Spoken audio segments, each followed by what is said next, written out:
इस digital India के युग में अगर आप भी अपनी चल संपत्ति को सुरक्षित रखने के लिए बैंक लॉकर्स का इस्तेमाल करते हैं तो ये आपके लिए बेहद जरूरी खबर है। दरअसल में अभी हाल ही में सुप्रीम कोर्ट ने एक केस की सुनवाई करते हुए इस पर आरबीआई को 6 महीने के भीतर ही कुछ नए नियम बनाने के निर्देश जारी किए हैं।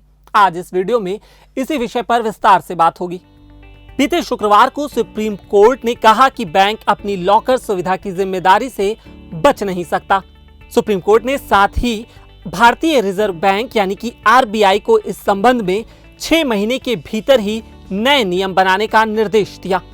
दरअसल में न्यायमूर्ति एम शांतनगौदर और न्यायमूर्ति विनीत सरन की पीठ ने कहा कि ग्लोबलाइजेशन के इस दौर में बैंकिंग संस्थान आम आदमी की जिंदगी में अहम स्थान रखते हैं। देश में घरेलू और अंतर्राष्ट्रीय आर्थिक लेन देन भी कई गुना बढ़ा है।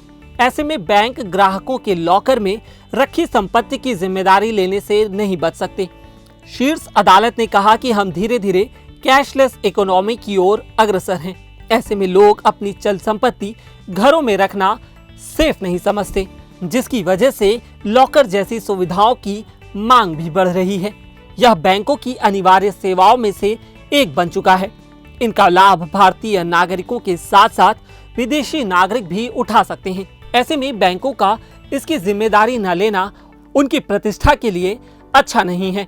पीठ ने यह भी कहा कि तेज प्रौद्योगिकी विकास की वजह से अब हम दोहरी चाबियों वाले लॉकर की जगह पर इलेक्ट्रॉनिक लॉकर की ओर बढ़ रहे हैं। ग्राहकों के पास पासवर्ड या एटीएम पिन के माध्यम से इन इलेक्ट्रॉनिक लॉकर पर आंशिक पहुंच हो सकती है, लेकिन तकनीकी तौर पर वह नहीं जानते कि इस तरह के लॉकर्स का नियंत्रण किसके पास है।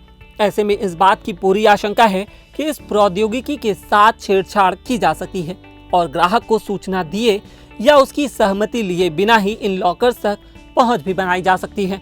इसी वजह से शीर्ष अदालत ने आरबीआई को बैंकों की लॉकर सुविधा के लिए 6 महीने के भीतर ही व्यापक दिशा निर्देश तैयार करने का निर्देश दिया है।